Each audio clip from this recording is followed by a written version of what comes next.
Maharashtra TV news, आवाज सर्वसामान्यांचा। लाडकी बहीण योजनेचा गैरफायदा घेणाऱ्या सरकारी कर्मचाऱ्यांवर बडगा। योजनेचा लाभ घेतलेल्या सरकारी कर्मचारी शिक्षकांकडून पैसे वसूल केले जाणार असून त्यांची पगार वाढही रोखण्यात येणार आहे। 2.5 कोटींवर लाडक्या बहिणींची ई-केवायसी सुरू केल्यानंतर अनेक बाबी समोर येऊ लागल्या आहेत। मोठ्या प्रमाणावर सरकारी कर्मचाऱ्यांनी लाडकी बहीण योजनेचा लाभ घेतल्याचं समोर आलं आहे।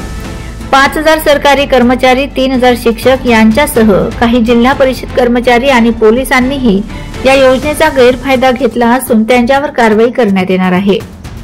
लाडकी बहीण योजनेअंतर्गत लाभ घेतलेल्या कर्मचाऱ्यांची छाननी करण्यात येत आहे।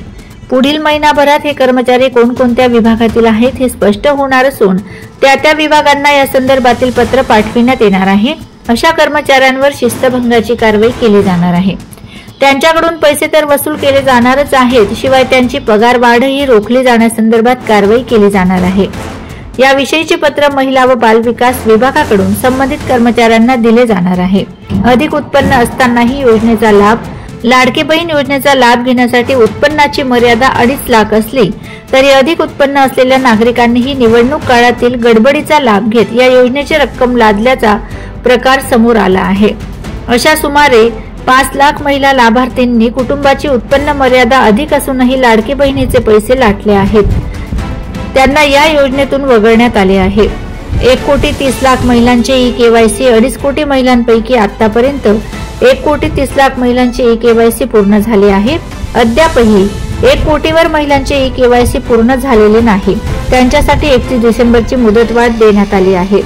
एवढ्या वेळेत ई-केवायसी पूर्ण होणे अपेक्षित होते, मात्र त्याही वेळेत ई-केवायसी पूर्ण न झाल्यास पुढील निर्णय घेतला जाईल। त्याचप्रमाणे ज्या महिलांचे पती किंवा वडील दोघेही हयात नाहीत त्यांनी त्यांचे मृत्यूपत्र अंगणवाडी सेविका कार्यालयात दिल्यास त्यांनाही आपले ई-केवायसी पूर्ण करून या योजनेचा लाभ घेता येणार आहे। 65 वर्षावरील 1.5 लाख महिला बाद। वयाच्या 21 वर्षावरील आणि 65 वर्षापर्यंत लाडकी बहीण योजनेचा लाभ घेता येतो। त्यानुसार वयाची 65 वर्षे पूर्ण झाल्यानंतर महिलांना या योजनेतून वगळले जात आहे। दर महिन्याला अशा 10 ते 12,000 महिला या योजनेतून बाद होत असून वर्षभरात 1.5 लाखांवर महिला या योजनेतून बाद झाल्या आहेत। यासाठी सॉफ्टवेअरमध्ये त्याची रचनाच करण्यात आली असून आपोआप वयाची पूर्तता झाल्यानंतर महिला यातून वगळल्या जात आहेत। वंदे महाराष्ट्र टीव्ही मीडिया प्रतिनिधी रमेश वसावे, अक्कलकुवा। वंदे महाराष्ट्र टीव्ही न्यूज, आवाज सर्वसामान्यांचा।